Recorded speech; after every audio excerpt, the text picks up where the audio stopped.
one shot, fine. How many of you would have made 100? You mastered it. I'll take 3. you on my team. How many of you think that Coach Maple's instruction was of poor quality and there's no way that anybody... That was me. No, I mean poor. No.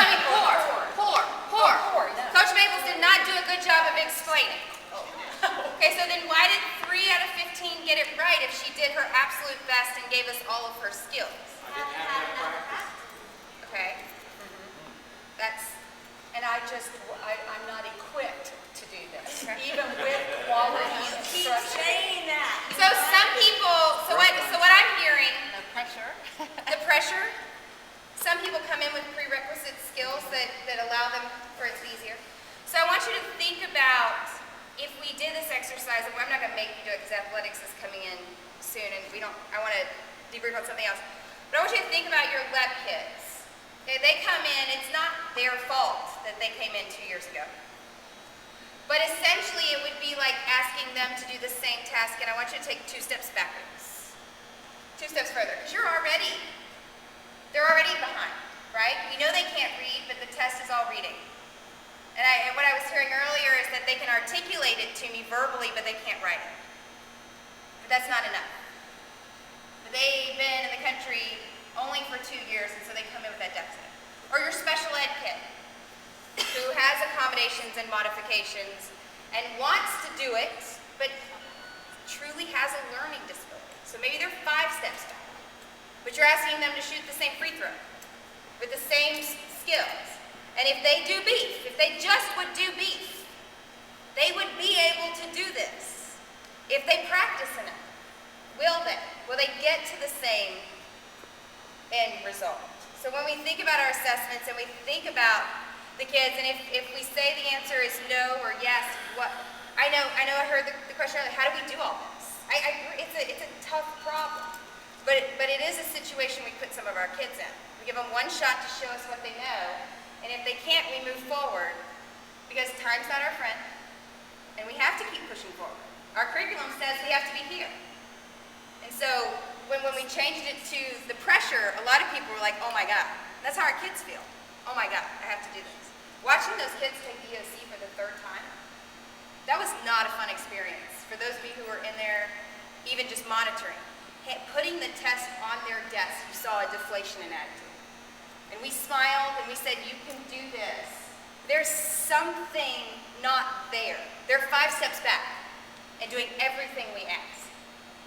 And so, and looking at Brenda, do you want to talk about what you saw with Brenda and Patrice and kind of their, or you go in different route? I don't know how interesting it is, but again, one of the challenges that we faced when we were in the middle of rethinking assessments and whatnot was even how teachers were using their time. If they had a 60-minute class, they would have a lesson plan that might have a 4-minute due now, a 5-minute homework review, but that 4-minute due now became 12. That 5-minute review of homework became 20, and what ended up being sacrificed was the independent practice, and that then got punted to homework, which became a death spiral. Kids would come in not having practiced in class, so then the homework review would take longer because you were basically reteaching during homework review.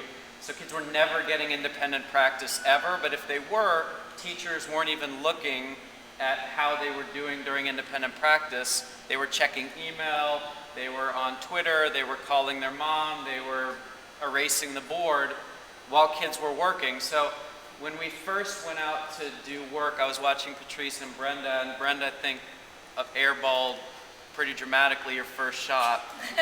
But then Patrice gave her very specific feedback about what to do differently, which I think was focusing on the extension. The next time it hit the rim, and almost every time after that it was hitting the rim, and then got very excited, and then there was a lot more momentum. Not to call you out, but it was, and then I was trying to imagine in my head, what would a class look like in math, science, whatever, doing independent practice.